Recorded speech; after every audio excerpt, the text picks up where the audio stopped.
Hi there. Welcome to another presentation of the Globe Sound Healing Conference. Now we have Eileen McKusick. Hi, Eileen. Hi, David. Welcome, welcome. Thank you. Eileen is a pioneer in the fields of the human biofield, therapeutic sound, and electric health. A researcher, author, inventor, educator, speaker, and practitioner, Eileen has researched health since 1987, and specifically how sound impacts health since 1996. She is the originator of the sound therapy method Biofield Tuning, with thousands of students trained worldwide since 2010, and the founder of the Biofield Tuning Institute, which conducts grant-funded, peer-reviewed, and published research on the human biofield in partnership with other research organizations. Eileen is the author of the best-selling books, the award-winning Tuning the Human Biofield, Healing with Vibrational Sound Therapy, and Electric Body, Electric Health, a groundbreaking look at the electric nature of the human body, emotions, and life itself. Eileen is also the inventor of the revolutionary and much loved tool, the Sonic Slider, the creator of a line of tuning forks and accessories, and the CEO of Biosona LLC, which provides sound therapy tools and training globally. Her work has helped thousands of people around the world overcome chronic pain, anxiety, depression, and other health challenges, enabling them to live more fulfilling and empowered lives. Eileen's work is changing the way we think about health and wellness. What have you been up to lately? Wow, I've been up to all kinds of wonderful things this year. I've been from one event to the next, and classes and places where we've been with community and with Coherence. And even though the media wants you to think that it's all going to hell in a handbasket, I'm really experiencing the complete opposite. So much faith in humanity, actually. Mm-hmm. Cool. Well, tell us about what you're going to be talking about. Well, I mean, I will be talking about Oh, sound. oh, I'm sorry. I've got the big question first before we begin. If you had all the money in the world, what would you do to help people on the planet? Well, when you asked me this last time, David, I said that I would help improve the quality of water because everybody needs water. Water is life. And there are definitely technologies out there that could be providing clean drinking water to everyone. So I still stand by that. I think water is the most important. But as you were speaking in the introduction, it occurred to me that you and I and plenty of other sound researchers have discovered that sound healing is such an effective way to help people to feel better. And so if I had all the money in the world, I would set up sound healing clinics everywhere and I would make them accessible to everyone. Nice. Perfect. I love that. Okay, so yeah, tell us about what you're going to be talking about and we're going to discuss. Well, my area of expertise is tuning forks, and I've been using them for a long time. I've taken a deep dive with them. I've created many prototypes. I've created many different approaches with tuning forks, and recently I'm getting more into voice and how we can use our voices to heal ourselves from the inside out, how we can use our voices to help heal others, and music certainly. This is still a largely untapped body of knowledge, and I think that you've been in this for a really long time, David, and you've certainly seen how sound healing has just really started to enter into more of a mainstream awareness. And I think part of the reason for the growth of sound healing that we've really seen is because it works, because it's effective, and it can be effective for so many of the things that people are struggling with. And so I think it's important, that people understand how and why and how they can access it. I will say that very often people ask me, Like I make recordings, for example, sound healing recordings. I recently made a recording of me playing the tuning forks, doing an adjustment over an empty table to help people to relax and release their shoulders. And so people will listen to this audio session and they'll say, well, how does it work? And I think that that is, certainly we can explore the science, we can examine it, we can talk about microtubules and blah, blah, blah. But at the end of the day, I think, if we were to sit next to each other and watch some video of someone with a beautiful voice or someone playing a really beautiful piece of music, that might be very moving to us. It might make us cry, or it might be such good music that we want to get up and dance. We don't ever ask the question, what is it about music that moves us, whether it moves us emotionally to tears, whether it moves us physically to dance. And a tuning fork or a bowl or any of our sound healing instruments, in a way, is just music. And, in my one tuning fork, there's a tiny orchestra because it produces all these overtones and undertones. And the bottom line is that sound moves us. It just does. And we know this. We know that music and sound move us. And so I think that the why is kind of or how, is kind of a pointless question. Whether I know what's going on in my body and how and why it's working doesn't make any difference about the experience that I have, right? It does help in a certain ways, though, because what it does is help brings it into the mainstream. Because if you can explain it, and it really, helps people understand it and believe in it. And also, your belief system is really a huge part of whether something works. And when people believe in something, then it works way better. So, it's really, and there's so much science as to exactly how it works in physics. I mean, physics has been studying this for like 80 years, right? I was a physics major at UC Berkeley. So it's basic entrainment or basic resonance of one vibration overcoming. The basic law of physics is a strong vibration will overcome a weaker and entrain the weaker into the stronger, right? So Mm-hmm. it's really, yeah, but I hear you. It's really, I mean, if it works, it works. Yeah, and humans have known that sound and music work for healing for millennia. And they haven't needed any scientists to explain the physics in order to create it and to enjoy it.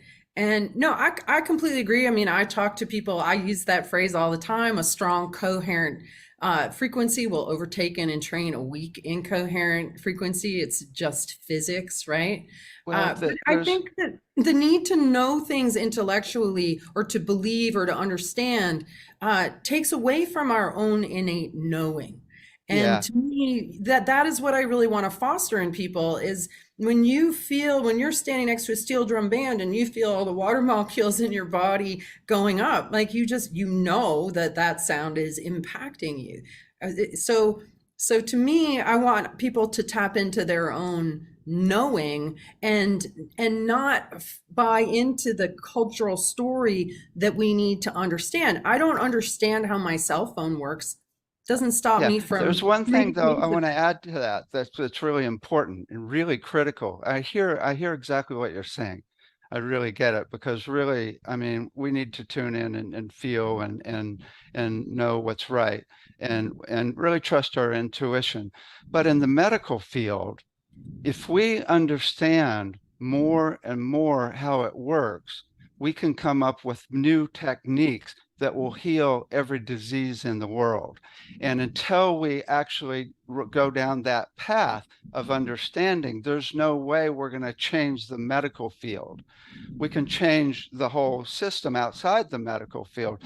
But if we're going to change the medical field, we really got to have the science and understanding. And also, I mean, it's like, this is what I'm excited to talk to you about is really how does it work physically in relation to emotions in relation to the mind, in relation to the spirit and soul? How does it work in relation to sound versus electromagnetism versus quantum, right? There's all these different levels, and we don't have a clue of all of that, right? Although you've made it's just so interesting to hear you say this because you've made so many. I mean, you're doing clinical papers and you're so into like figuring this out. And to say, oh, well, it doesn't matter. It's like, wait a second. What have you been doing? Yeah. Well, I would say it's both because I'm with you in regards to the science, the medical thing, the supplying the information that people think that they need. This past year, we had a study. We wrote 2 papers on a study. We did a feasibility study on biofield tuning, treating people with anxiety over Zoom. And so we had 15 volunteers and they each received 3 1-hour biofield tuning sessions at a distance. And everybody who came into the study had clinical anxiety, and everybody who came out of the study no longer had clinical anxiety. And all the little graphs, all the markers of anxiety just go down every week. And we wrote a quantitative paper with all the graphs and the p-values. We wrote a qualitative paper with people sharing their experience of it and how it shifted their state. And we got both of those papers published. We were also able to fully fund a 3-year follow-up study that we are currently underway in. We have 60 volunteers and we have a control group. And we're actually aiming to have that paper published in more of a mainstream journal because we're in complementary therapies and journal exploring, not mainstream publications. So, we're definitely doing the work that needs to be done, following the prescribed routes to develop an understanding, show evidence, all of that. And because it's necessary. I'm what I call a bothist. And I don't believe in getting stuck in being the scientist or the mystic, but really both. This idea that there's even any kind of division is all an illusion of language. But I think that at the end of the day, a person's personal experience, like you said, it goes beyond when you go into the quantum, when you go into the cosmic. There are elements that we maybe can't ever explain that are part of just the mystery of life. Yeah. And being willing to be with the not knowing, but still enjoy the benefit of the process. Yeah. Where I've gotten to, because we have a whole research class where our students do clinical research, like exactly like you're talking about. We have like 20 experiments that are done every semester. And what I've gotten is, instead of proving, I'm much more interested in figuring out, right? Because right now, there's like practically no research on exactly what frequencies or combination of frequencies work for different issues. And nobody agrees on with anybody in the field, right? And it's because there's, different levels of reality, different levels of the physical body, the emotional body. There's even the materials, there's atomic level, there's the cellular level, all the different levels of frequency. And so it's very complex and it's different from person to person, right? So it's like, but we should really have that research that shows each organ or each cell for a person from here to here. What is it, right? And that there's no real research in there. So what we're really basing most of the things on, I think now, is exactly what you're saying, is coherence or peace, which is stable, consistent vibration regardless of the frequency. It's often that is what does it, overcoming the chaos of fear, anxiety, stress, and anger, and pain, and other people's scattered thoughts. Absolutely. I mean, coherence is really the key word. And it's a word that not everybody knows what it means, but I think that is really the aim of sound healing, is to create a coherent state in the body where every part of your being is in sync and operating from the same sheet music. And what that leads to is a state of regulation, where we can remain regulated and resilient even when we're under stress. Because it's when we become dysregulated from stress and things get all janky and out of tune, that the physical body starts to break down. But when we're in a coherent state, and speaking to our friend Roland McCrady's work with the Heart Math Institute, the coherent emotions are gratitude, love, appreciation, compassion. And certainly those are the places that I think we all want to get to and we want to operate from. But our culture is incoherent. Most of our upbringings were extremely incoherent. Most of what we struggle with are emotions that we don't know what to do with. I always ask at all of my classes, whose parents modeled effective emotional management? And nobody raises their hands. So we don't have a lot of examples externally about what coherence even looks like and how to consistently operate from a coherent place. But I think that is really the biggest gift of sound healing, is that sound healing, regardless of whatever specific frequency you're using, being bathed in coherent sound helps your body to remember and to embody its own coherence. It's really peace at every Peace. level. Yeah. The way I think of it is, at a frequency level, it's a stable vibration versus fibrillation versus chaotic. And at the timbre level, which is a sound level, it's a harmonic chord within the harmonics. And at the musical interval level, it's harmony in the chord. And in music level, it's a flow, smooth flow, right? And so you can Yeah. look at all those different levels. Yeah, that's a beautiful way to describe it at all of those levels. And what all of that does is it does create a feeling of inner peace, of a feeling of nowhere to go, nothing to do, nothing to fix, no fear of missing out, no comparison. People, there's so many different ways that we can become dysregulated, and I think health, right? When we're in that coherent, when that state of peace, that state of coherence, then everything is groovy in your system and your body fixes itself. So tell us about your what you know and what your system does and how it creates that coherence. Well, fundamentally, it works on resonance and entrainment, like what we were speaking with earlier. It's physics. And so biofield tuning is a process of, we work in the body's magnetic field, the biofield. So this idea that we have electric current running through us, that's what is the difference between being alive and being dead. Is when you're alive, your light is on, your electrical system is flowing, it's beating your heart, it's making your brain waves work, your digestion is electric, every movement, right? We are electric beings, and anything that has electric current flowing through it has a magnetic field around it, also called the aura, the human energy field, or the biofield. The sort of conventional definition of the biofield speaks to just the field aspect of our electrical system. But from my work, I found that you really can't separate the body's electrical current from the magnetic field. They're really essentially one and the same. So I would say that our biofield is our electrical system in its entirety, which is a system we don't really learn about.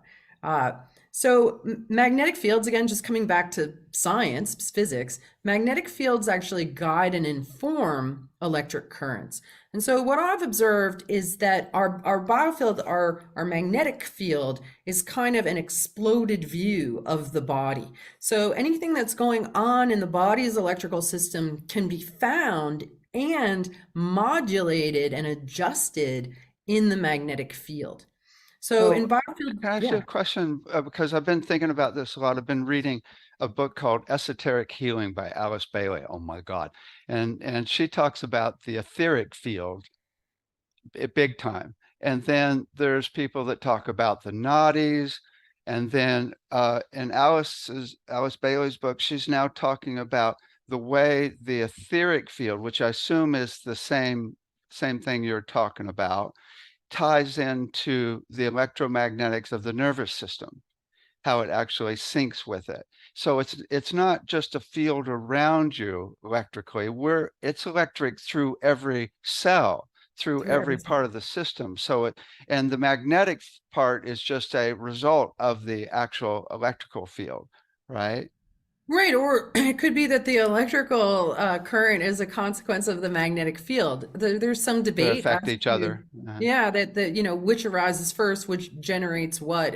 But again, it's all sort of one and the same. And I would even go beyond the nervous system, because we tend to think, when we think about electricity in the body, we think about the nervous system. But really, every single cell, every single organ, every single system is running on electricity and has its own little magnetic field as well. So so it's the electrical system in its totality, the flow of electricity through every single organ, through our fascia, through our collagen, through our blood. The water in our body, the work of Gerald Pollack, is the fourth phase of water is a plasma. And so it's really understanding the whole, not breaking it down into the nervous system, not being reductionist, but rather being holistic and seeing that it is the flow of current through everything, through every part of our being. And that this system, the electrical system, is our mind, it's our conscious mind, it's our subconscious mind, it's where all our memories are stored. And I would even go so far as to say, David, that it's also our soul, because this is our illuminated light body. And when you die and your light goes out, like, your soul leaves your body, and it leaves with all of the information that has been recorded and encoded electrically through your body. So there is no separating what we call our soul or our light body from our essential biology. It's really one and the same. And then the body dies, but the light body can't die. And really, what is our body but mostly water? And water can't die. So we really are eternal beings. And we're just stewarding molecules of creation, water and minerals and light, for a little while. But then all of those molecules of creation go back into the mix. So, life is very eternal. And water, we know, holds memory. So the water in us is no different than the water outside of us. And this water has been around since the beginning of creation. So really, within us, we have access to everything. The whole universe really is in us. And the whole experience of being alive and being human is absolutely in us. And we're so much more than we've been told we are. And we have access to so much more within us than we've been told that we do. So to come back to your question, Yeah, coherence. how does biofield tuning work? Biofield tuning is essentially a process of combing through the magnetic field with a vibrating tuning fork. And what we're looking for and feeling for is areas of resistance and distortion in the signal. Surprisingly easy to detect. Once we find an area like this, we just hold the fork in it, and the fork becomes a mirror. It is reflecting back to the body its own disorder or its own incoherence. Well, what's amazing about our human bodies is that we're self-tuning instruments.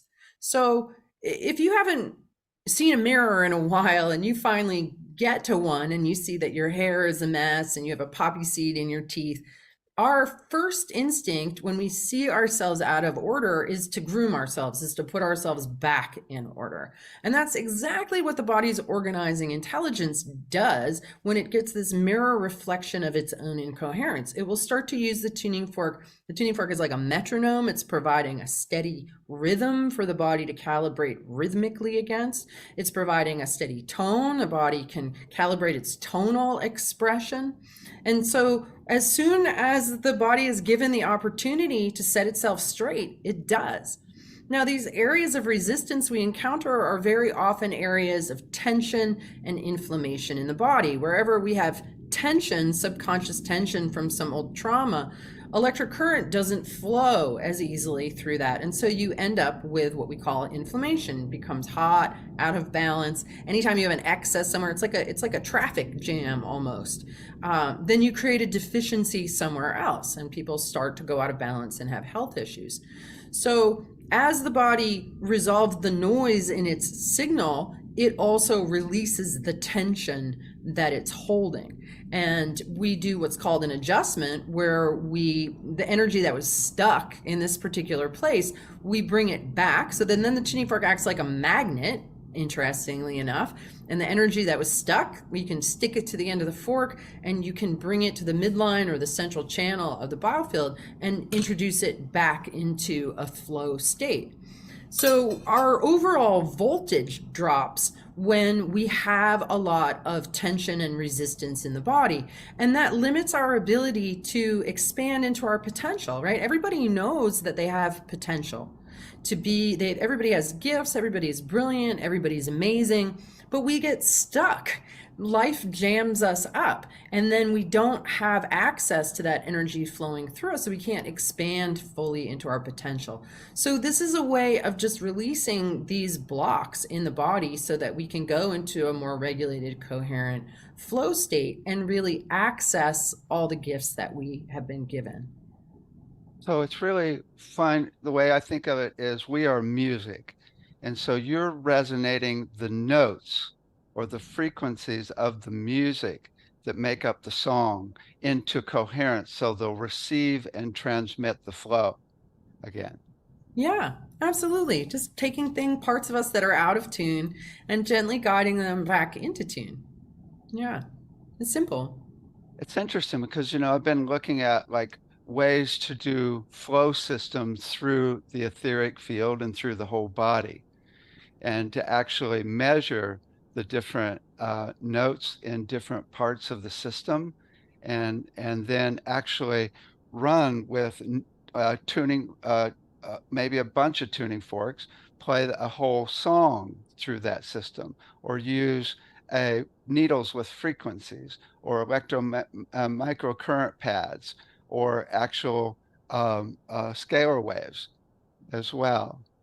Which Yeah. reminds me, so how does electromagnetic tie into scalar, which is our thought forms and emotions, and which is a whole different level of energy, other than which we often think of as, when people talk about the field, that's what people talk about, like Lynn McTaggart's book, The Field. She's talking about the quantum field instead of the electromagnetic field. Mhm. So any thoughts on how it ties into that field? Because that's where our emotions and thoughts and all really begin. Mhm. Well, scalar waves aren't really recognized in our sort of mainstream science, which has really taken out a lot of the juicy stuff.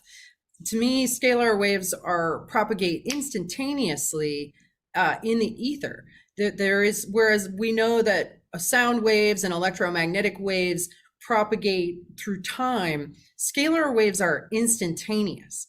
That's how I would do a distance session on you. It's not electromagnetic. We're working in the area of resonance and instantaneous communication within the primary substance of life, right? The Yeah, the matrix, the quantum sub. physics world is really well studied. Yeah, Yeah. yeah, yeah. So so certainly scalar waves. I think this is a whole area that's waiting to be still even more understood, more developed. Technologies make use of it more and more. But ultimately, for me, at the end of the day, again, I think if I'm here to help people to feel better, at the end of the day, it doesn't matter whether you understand scalar waves, transverse waves, electromagnetic waves. Is it phonons? Is it photons? None of that really matters. What really matters is, have we helped you to feel better, right? Like that is the final analysis. Because I think it's very easy to go. I think on the one hand, right, I'm speaking as a bothist here. On the one hand, yeah, let's understand that better. But on the other hand, does having a better understanding of scalar waves impact whether something made you feel better or not? But right? what it does is it makes it so we could figure out how to heal every single disease in the world completely. Yeah. That's that when once we start to understand these things. But yeah, no, I get it. It's like, I mean, I'm kind of on that mission. And so I'm really looking, yeah. But okay, so um you want to show us? Sure. I would be happy to show you. So, kind of speaking to this sort of other perspective, because I am a scientist and I am a mystic, and I do want to understand, but I also want to experience. I recently released, or I'm about to release, probably by the time this airs, it will have released a new frequency. So, I've over the years, and I'm sure you have too, David, created lots and lots of prototypes. I'm so interested in what different frequencies will do and how different frequencies make us feel. And I really always am governed by what is useful. That's what I want to know. I don't want to use anything unless I've observed that it's really useful for a particular thing. And so over the years, I've created a number of different tuning forks. My primary tuning fork is 174 hertz, and it's part of the solfeggio series. And this is a very useful fork for field combing. It really shows where things are out of whack. It really helps the body to put itself in order. It's very much a working fork. I call it's like my workhorse fork, and I do all this field combing with it. And How'd you come up with that one? the way that I came up with 174 was, my first set of tuning forks I got in 1996, and it was a C major scale, and I used that for many years. And then at one point, I started to feel like I needed a different set. So in 1996, I got my set out of a Gaiam catalog. There really wasn't an internet then, but 10 years later, when I decided I needed a different set, that we had the internet. And so I went online, and in those 10 years, so many different sets had been created. And there were so many sets I just didn't even know what to pick. And I just closed my computer and I was like, okay, God, you have to tell me what to get because I don't know. And so over the next week or so, I had 3 different people bring up the solfeggio series to me, totally randomly. One person reached out, sent me a message and said, I just learned about solfeggio tuning forks. Have you ever heard of them? And I said, no, actually. And then a few days later, someone said, I just met a woman who uses solfeggio tuning forks. Have you ever heard of them? And I was like, oh, yes, actually. And then, no joke, a few days later, I met a girlfriend for lunch, and she pulls a book out of her bag and puts it on the table. And she said, I think you need to read this book. It practically jumped off the shelf as I was heading here. And I read the book, and it was called The Healing Codes for the Biological Apocalypse. And it's the story of how the solfeggio tones came to be, and had basically as a tuning With the numerology from Joseph Paleo. Yeah. Exactly. Uh-huh. Yeah, Exactly. 30 And years so, ago. Uh-huh. yeah. And so after I read that, I was like, okay, I guess, and the solfeggio set is all based in 3s, 6s, and 9s. And I had 3 people, tell me that this is brought it up. So I got the 9-piece solfeggio set, and 174 hertz is the lowest frequency in that set. And I just found it to be the most useful. I had frequencies made around it. I had 175, 172, 173, just out of curiosity. But I just found this to be the most practical, usable fork for this whole process of field combing. And it's not for lack of trying. I mean, over the years, I've had a number of different sets. I had a whole set based on sacred geometry that came from my work with Randy Masters. He helped me to determine some frequencies that were useful. But the number 222, 2s just started coming up everywhere for me. And so I decided, I think that, once again, there's a message here. And so I decided to have a prototype of a 222 hertz fork made. Now, I just did a group tuning for my office. I've got 16 people here in my office in Vermont. And periodically we have team meetings with some people on Zoom, and I do group tunings for the organization. And today was the first day that I did a tuning with the 222 hertz fork. Now, this fork is completely different than my other forks. My other forks are working forks, they're combing forks, they're all about getting into the distortion and helping it to harmonize. But this fork is very much a being fork. It doesn't want to comb, it doesn't want to work, it just wants to be held and listened to, and maybe held over the heart or held over the third eye or held over the top of the head. It's a very sweet fork. It's a very you're perfect just the way you are kind of frequency. And I think ultimately, you know, that is the lesson for all of us, is that yes, there's all this healing to do and blah blah blah, but at the end of the day, you are plenty. You have everything in you. You don't need to go out and get anything. You are whole, you are beautiful, you are one with the cosmos. Like, that's the truth. And to me, that's what this fork speaks to, is just like, you're good. And just be, and just enjoy being, because that's coherence. And the ability for us to become coherent is available to us right away. And that the more we amplify our own coherence, then from the inside out, that coherent signal will overtake the incoherences in us, Right. just from the inside out. What I've learned is there's two different types of frequencies. There's archetypal frequencies, kind of like the Schumann resonance, which everybody is tuned to, can relate to, and actually affects the heart rate, or not heart rate, but the quality of heartbeat in a research study. And then there's certain frequencies, like even 40 hertz happens, they say it happens to be the actual cellular frequency within the brain, or something like that, that's really scientific. And then there's frequencies of you. And the main one that I've been finding is the actual rhythm of your heart, an average of your heart rate when you're at peace, and brainwave rate. And that's actually a rhythm, which if you octavize it up, is your note. Right? Because every rhythm is an actual note. It's just a rhythm is just a lower frequency. So it's like, it's really, I would think it might be nice to have forks. In fact, we do. We actually can get forks with this tuned to your biorhythm. I love that. Do you have to have like an EEG and an No, well, I've been EKG? Like, doing how do it. you determine that? Yeah, I've been doing it intuitively for 10 years, where I play each of the, I've got a whole set of frequencies with the rhythms in them. So I play each of the 12 notes and rhythms and watch for where the person is at peace, and you can see it in their breath as well if they're at rest. But they often know. They're, especially if they're really fragile and sensitive, they're like, oh, those make me crazy. And this one, oh, that's it. That's me. Right. So it's Neat. often really easy to tell. Well, you might have to do that for me, because I'm super curious. I'm on my own note Well, tuning fork. your note is, yeah, that's your note. If you octavize that down, that would be your rhythm. Okay, that's really cool. And because you've been doing it, right? So you just know. There's no science per se, but there's your knowing and your experience, Well, and you you can look trust up that. EKG and EEG and find it precisely.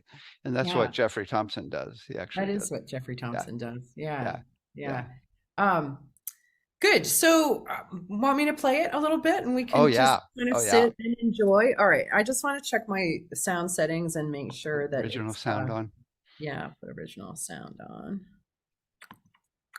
Okay, there we go. All right. So, so just take a moment, everybody who's watching, and close your eyes.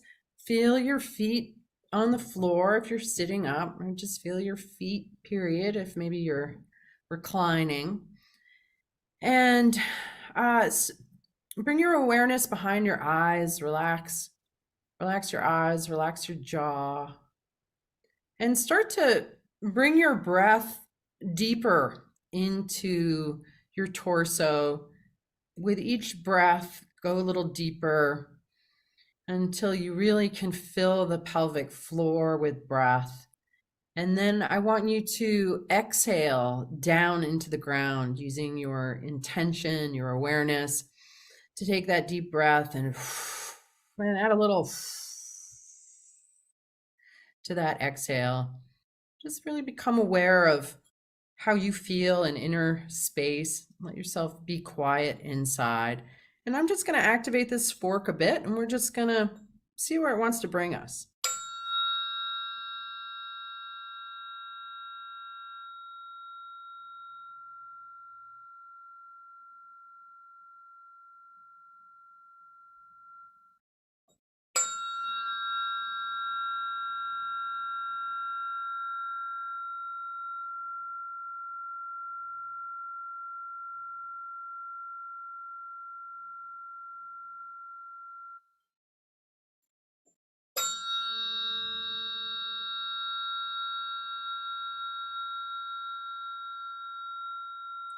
And sound really likes to go into where we might have tension. We might not be letting our breath go. So just really allow the sound waves to find their way into your body, to open up space.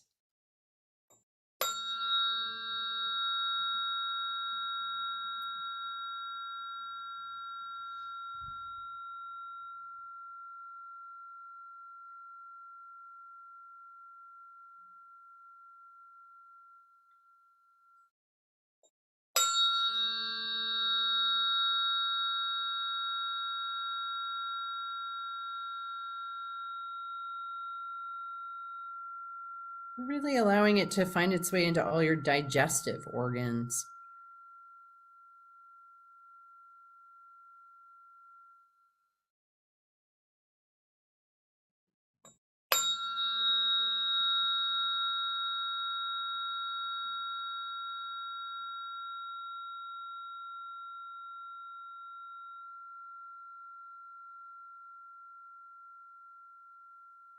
Staying with your breath, making sure that that's flowing into your whole being.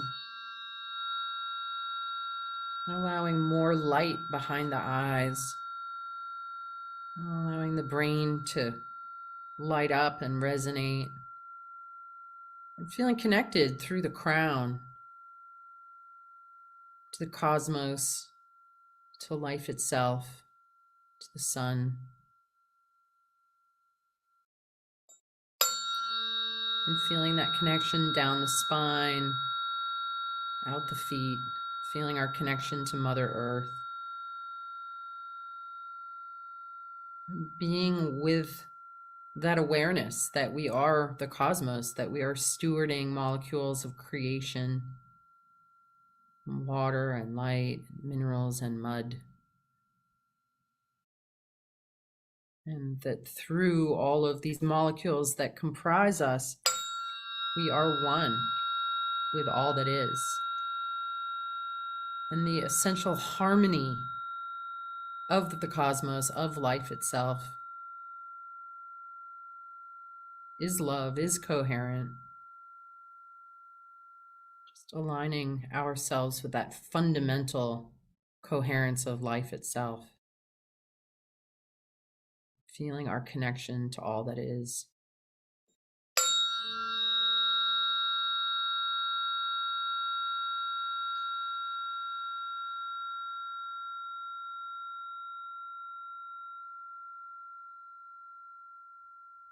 Okay, one last nice deep breath, and then exhaling down to the ground.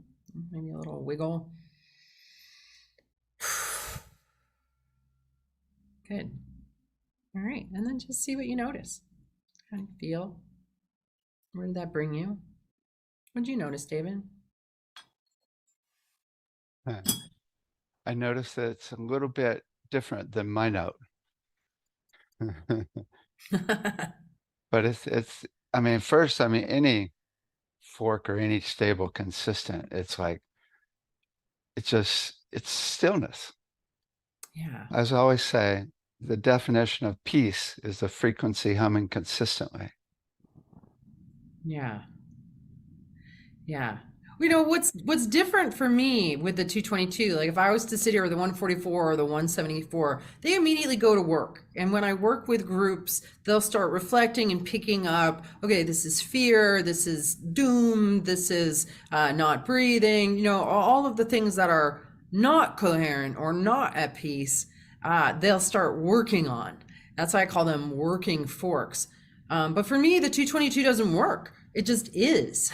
And it just is in that steady, peaceful, coherent place. It doesn't feel any need to go in and work on what's wrong, if you will. Right. It just wants to be with what's right. So I got a big question for you. Can you do a treatment on me? You mean right here and right now? Yeah. Sure. Do you have a specific ailment or do you have Oh pain you're my God. experiencing? You have some time? I do have time. Let's do it. I got a long list. Um, so should I just tell you one or two or yeah? Yeah. Tell me whatever is the most uncomfortable. Well, the probably the scariest, which it's not really the scariest because I've kind of gotten in a good place with it, is I about 2 years ago I had a cramp in my leg, and this medical intuitive told me to go to the doctor and get an ultrasound. And so I did, and they found a blood clot from my hip all the way down to my ankle in my left leg, the biggest blood clot like ever. And it's mostly gone now. I set my intention, it's gone. I think it was from COVID, right? And so, but I think I just got a little COVID about a month ago and came back a little bit, so it's been swollen. But so that's one thing. Although it's really interesting, I'm kind of past any fear around that one.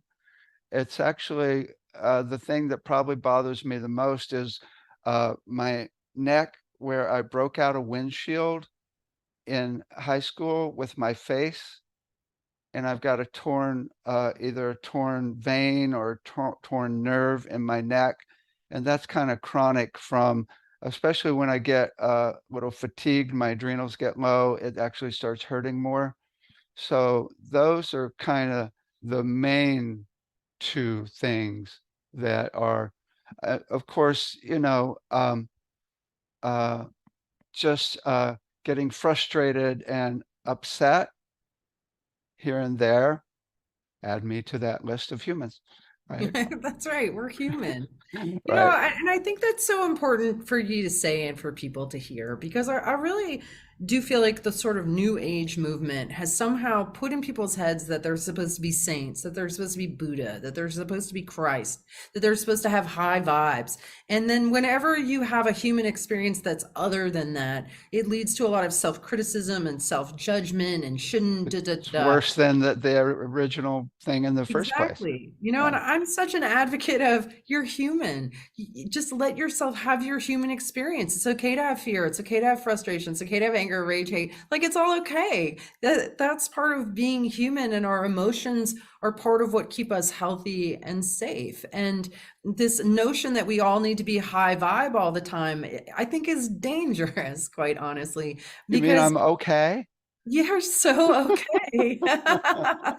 You're all okay having our human experience, and that we don't need to be perfect to just release that whole story altogether because it leads to spiritual bypassing, because it leads to putting judgment and inner criticism on top of your experience, which is the last thing that you want to do because that's not health, that's not freedom, that's not pointing you in the direction of self-realization. And we I want to give everybody permission to feel all the feels and that they're all good and that they're all necessary, and to just let yourself have a human experience. So Yes. yeah.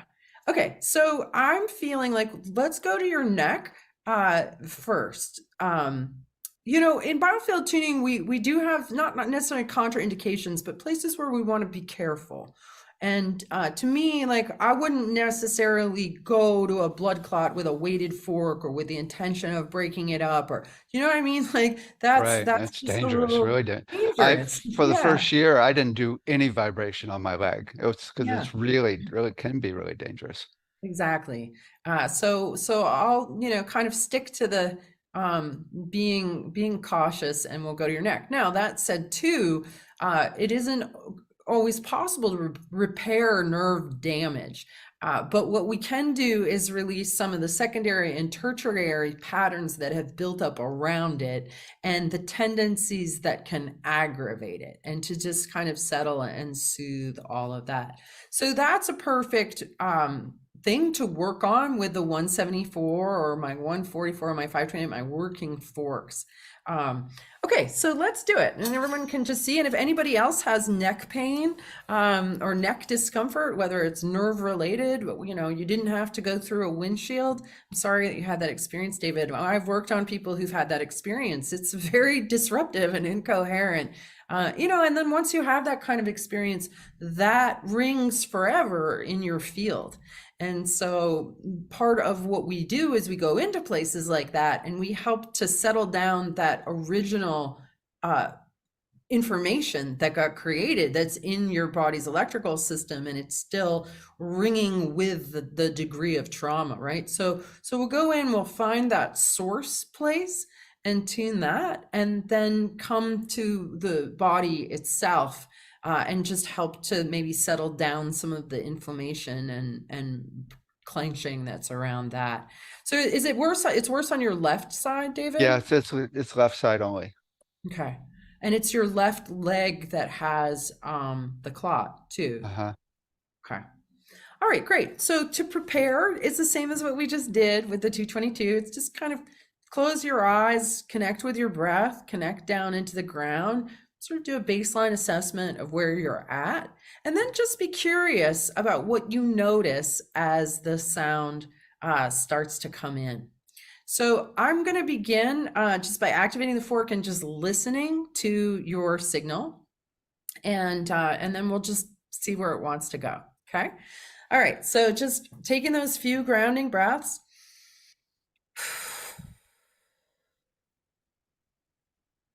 And I'm just imagining your system right in front of me. I'm going to stick a fork in it and I'm going to listen to it.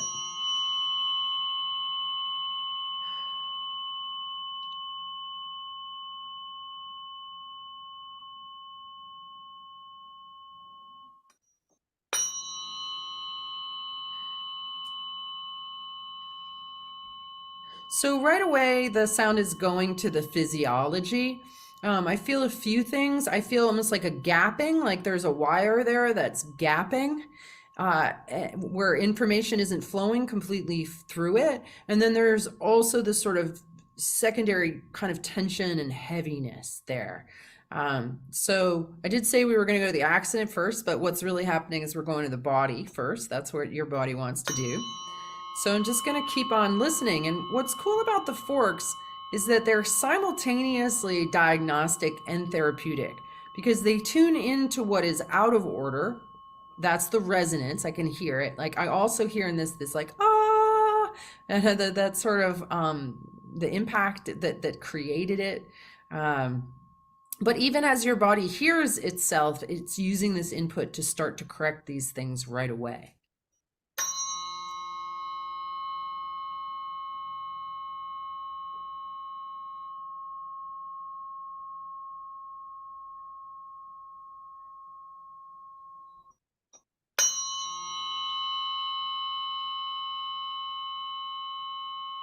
There's also, you talked about frustration, right? That's also been one of my imbalances that I've really had to learn to work with, the tendency to kind of default into frustration.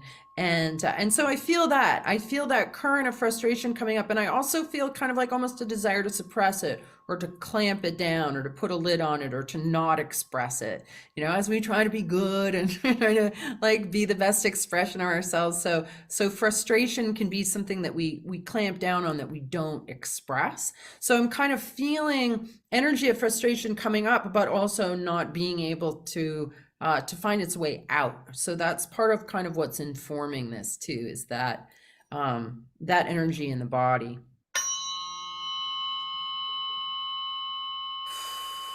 So what wants to happen with that frustration? In biofield anatomy, frustration shows up in our left hip. The left side of the sacral center is when we're feeling frustrated. That's where we're actually running energy in our body. So I'm feeling that energy of frustration that gets generated on that left side actually starting to move to center. And as that energy comes into on axis, it becomes creativity, right? Our sacral chakra is about creativity, sensuality, pleasure, like power, like all that juicy stuff that we don't get into when we're feeling frustrated, disappointed, or on the right side is guilt and shame. And I don't feel a ton of that in you at all.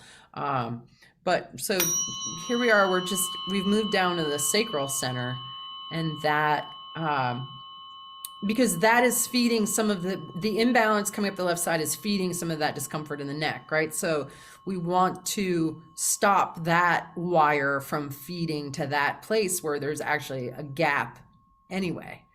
Does that make sense? Mm-hmm. Yeah. Good. So that's shifting. I feel energy coming up the central channel now more. What are you noticing, David? I definitely feel, when you said that, I did feel the energy going up my spine. Yeah. So that's where we want it to flow, right? Yeah, there we go. That's coming right up through the spine now. Good. So once we establish that flow through the central channel and that everything is centered, now I'm going to come and I'm going to do an adjustment. So I'm going to come in on the left side of your neck. I'm just going to use intention to make your field a little smaller than the 6 feet on average that most people's are. But the amazing thing about working in ether and working with intention is I can make that distance shorter and then move the fork through it. So that I don't have to go get 6 feet away from my table here. So I'm going to start now what we call field adjustment. I'm going to move in through your field on the left side of your neck, and I'm going to move along until I hit the place where you had that accident, which I'm in right now. And it's like, ah, it's very uproarious, right? This is a big impact. It's a big deal. So this is the memory of that. And it's all like gnarly too. It feels like you ended up in some kind of uncomfortable heap. Yeah. So as we go into this memory, we reflect this back to you, and this is happening scalar waves through the ether, resonance in the ether. It's giving your body's electrical system an opportunity to take this memory and settle it. It's kind of like grading a dirt road where there's like all kinds of things going on. We're just coming in, we're smoothing that out. We're giving the body the opportunity to relax and release the energy that's held in that memory in that part of your field. So what are you noticing as I'm in this spot? It's definitely feeling more, I was feeling a little bit of pain, so I feel less pain and more peace around it. Yeah.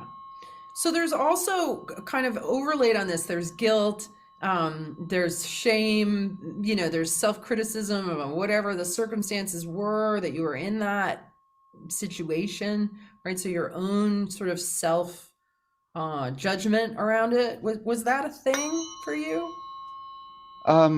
It's probably I assume that it's caused me to be a little, it's caused me to be more unstable in my nervous system, which has caused problems in relationships and different things. So Yeah. then there's judgment around that. Around that. Yeah, that makes sense, right? And so you got a real breath hold around that and some sadness. So just kind of acknowledging all the difficulty that it's created for you, that it's created in your relationships, right? So just to kind of tune into where your breath is held around that, and see if you can, as we do these next few, can you bring breath into those places where breath hasn't been going? And can you extend self-forgiveness, right? Self-forgiveness, forgiveness to God for conspiring to put you through that, life itself, whoever else might have been involved in the accident or the equation.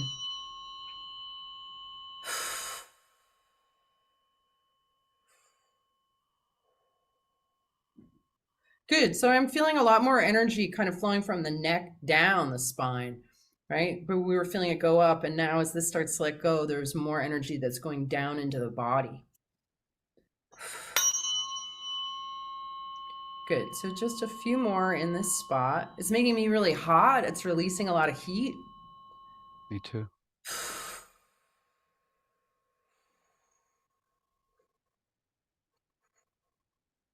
And whenever a pattern really releases, my body starts to wiggle and jiggle. And this is just something that happens as patterns let go.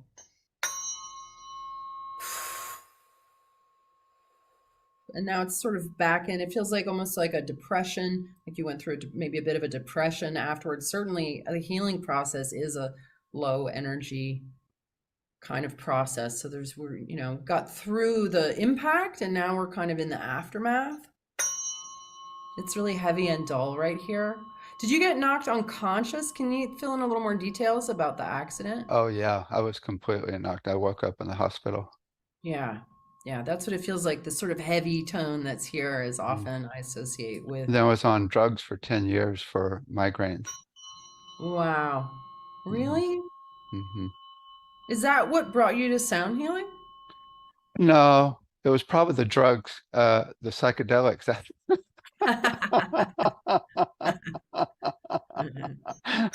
No, actually, I don't know. It was really, I got into audio recording, and I was a professional recording engineer. I worked with James Brown's band and a lot of major groups. And then I saw the magic coming across from different musicians. And I thought, how can we reproduce this at will? Wow. James Brown, how cool is that? Ow, ow. I mean, that's real sound healing too, right there, right? Right. Okay, so I'm gonna switch forks now. So I was using a 174, but I kind of got to a place where I feel like I need something a little different here. So this is 144 hertz, sacred geometry, the 12th position in the Fibonacci sequence. And this one kind of gets in a different way. So see what you notice that's different about how you feel as I'm using this one.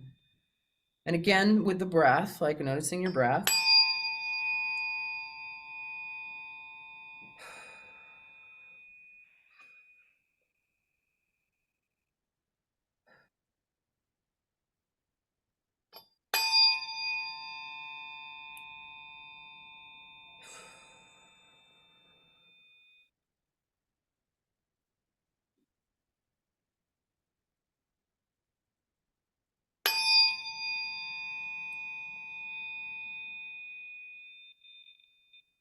And anybody who's watching, if you have pain anywhere, you can just also invite the sound to come work on you. It actually doesn't even have to be on the left side of the neck. Sound will find its way where it needs to go.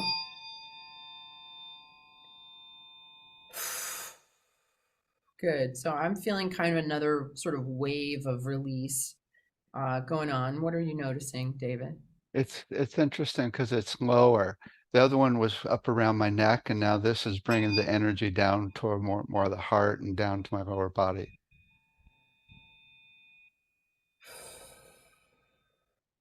Right, when we get those patterns of tension, they sort of, I discovered that pain isn't in just one place. Pain is actually a three-dimensional shape within the body. It's a whole pattern that you can't be tight one place and not have it wind and ripple into other areas. So, I find it um, really helpful instead of just working on a spot to actually think of that as a spot that needs flow in the whole system.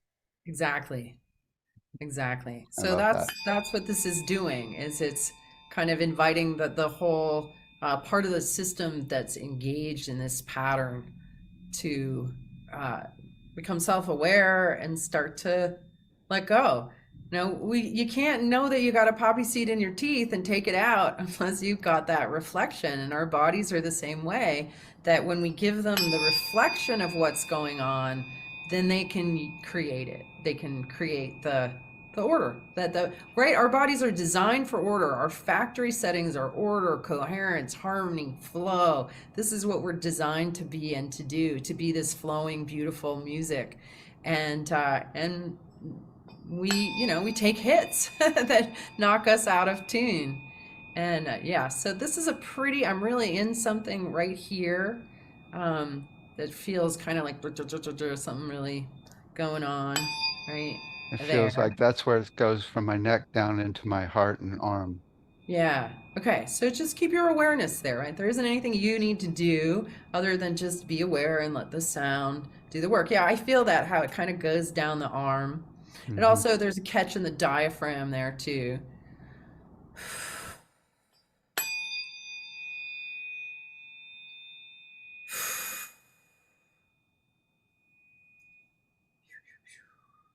Okay, so now we're coming into the place where I can sort of in my mind's eye the hardware of your body, the literal place in the neck is now becoming the focus. The nerves, the vertebrae right in there. It feels to me a lot like a scar, and scars are circuit breakers, right? When I tune in the beginning, I'm like, there's a gap, there's a place where electricity isn't flowing, and that's how what scars become. So there's scar tissue here, and the nerves are not joined the way they're supposed to be doing. They're not flowing the way that they're supposed to. So we'll just reflect this to your body and let your body work with that.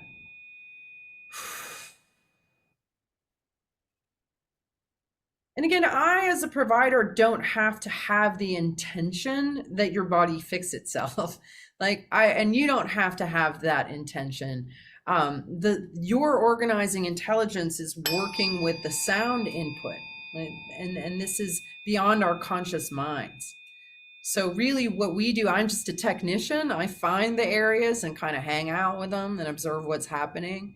And then you just get to observe how your organizing intelligence is using this. And both of our attention adds energy to the equation.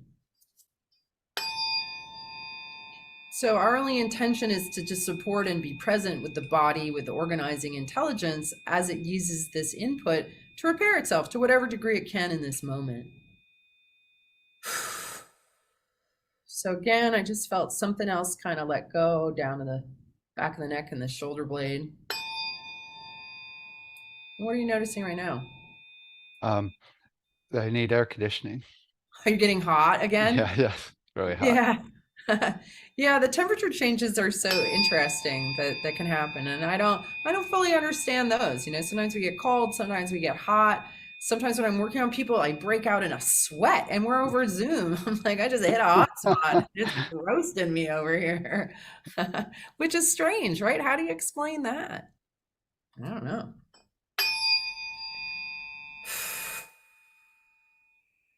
Good. So it's starting to feel more coherent to me. It doesn't feel quite as uh sometimes it's hard to translate vibration into English. But it's starting to feel more cohesive. Yeah, it's And not more knotted up like it was. yeah, not as knotted up. Exactly. Smoother. This feels smoother. Nice. Yeah, good. Okay. So I'm able to move through that. Right now I'm going to come right to the midline of your body. So coming and like dropping right in the throat itself.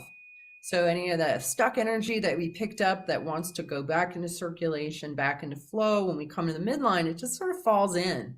It's kind of finds its way into that central channel. And it's interesting, David, because you have, you're so creative, you're so productive. You've really contributed so much to this field. And I feel all of those contributions in your central channel, all the plans that you have still yet to do, right? There's still so much to do. So just this little exercise of taking some energy that was stuck from that accident, stuck in your physiology, and bringing it to center, that energy goes into creativity, it goes into flow, it goes into focus, right? So the more that we liberate these stuck spots and put them into our availability, I already see like all the creative things that want to happen. Right, it's already like, oh, now I can do this. Let's change the world.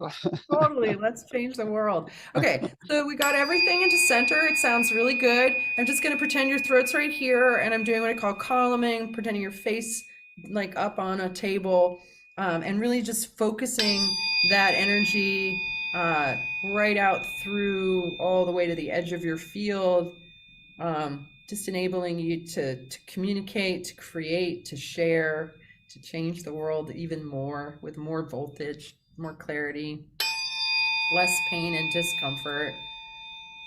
Yeah.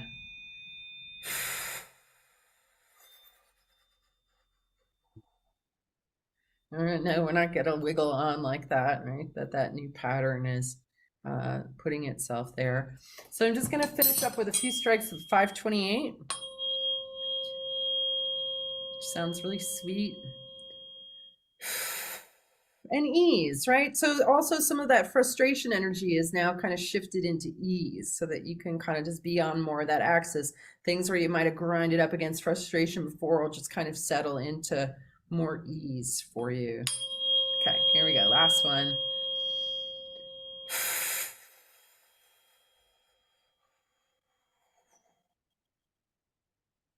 Good.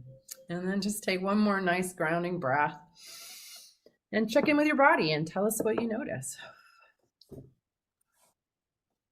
Well, it's definitely interesting how effective it is.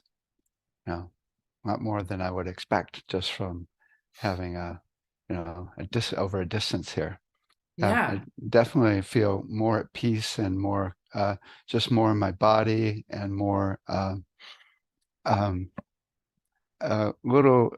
I had tiny bit of anxiety that's like totally gone, but it's interesting because it's nice to feel that anxiety gone from, because there's definitely was some every morning when that pain's there, it's like that right, and have that gone, that the angst around it Yeah. feels gone. Nice. Yay. And that was Yes. just, 10, 15 minutes over Zoom, right? This is how sound healing can save the world. It doesn't have to be complicated. It doesn't have to be difficult. It can be very efficient. It can be very effective. And, people who are stuck at home in pain anywhere can get distant sound healing. It's not just my method that works at a distance. Like everybody's method can work at a distance too. Yeah, yeah, excellent. Yay. Thanks for asking me to do that, David. That's Yeah, great. that's cool. Thank you for doing it. That's really great. Okay, anything else you want to share before we end? Well, I mean, if people want to find me or learn more about what we just did, I've got two books, Tuning the Human Biofield, Electric Body, Electric Health. I have a YouTube channel that has lots of videos, lots of free tunings that are there. Um, we train people to do biofield tuning, so visit biofieldtuning.com. We've got classes coming up, and I actually have a lot of recordings that I've created that you can listen to that can help to shift your state. So it's very accessible. And it's a really rewarding practice. I'm sure you've had the same experience, David, doing sound healing, because you really do help people to feel better and you feel useful and you feel like you're making a difference for people.